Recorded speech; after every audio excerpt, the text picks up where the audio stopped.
Hassan ameitoa na mimi nipata nafasi ya kuweza kuja kuzindua jambo hili. Tumeona kuna pikipiki 10 hapa.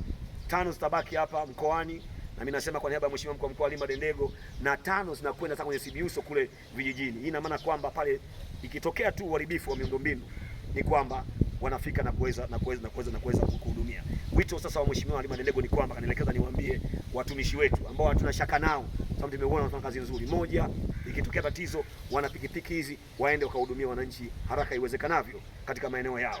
Waweze kushirikiana na wananchi kuhakikisha wanapata taarifa za haraka, ili likitokea changamoto tu, mabomba yamepasuka, yametokea nini, pikipiki zipo sasa wakawahudumie. La kwanza. Kila pili, wale wa hapa sasa kwenye wilaya na mkoani usafiri umpatikana, wakiitwa kule chini waende haraka iwezekanavyo. Unajua pikipiki inatumia mafuta machache, na wasisahau kuvaa zile helmet na mambo yote sawa barabarani, ili waweze kufanya kazi hiyo vizuri zaidi na kuzingatia uhai wao pia. Lakini kubwa zaidi, Mheshimiwa Halima Dendego ameniambia kwamba pikipiki hizi ni za kazi, sio za kufanyia bodaboda biashara.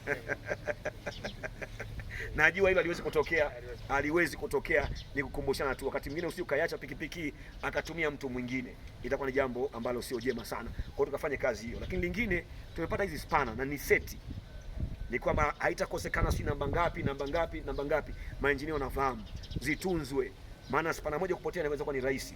Kwa hiyo weke utaratibu mzuri kabisa wa kulinda mali hizi za serikali tuweze kuhudumia wananchi. Lakini wananchi wa mkoa wa Singida, Mheshimiwa Mkuu wa Mkoa anasema kwamba mpaka sasa tumefikia 71% ya upatikanaji wa maji, na malengo yake Mheshimiwa Halima Dendego ni manispaa ya Singida kuweza kuwa jiji na mkoa kuweza kuwa mkubwa zaidi katika mambo ya kiuchumi na mambo mengine mbalimbali.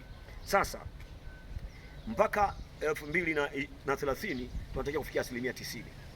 Sasa kwa utaratibu huu ambao Mheshimiwa Rais anatuwezesha, anawahakikishia wananchi wa mkoa wake wa Singida mpaka kufika 2030, tuko 2026 sasa, tutafikia malengo ambayo ametokeza Mheshimiwa Rais na zaidi kwa utendaji wao. Mnasemaje ndugu zangu?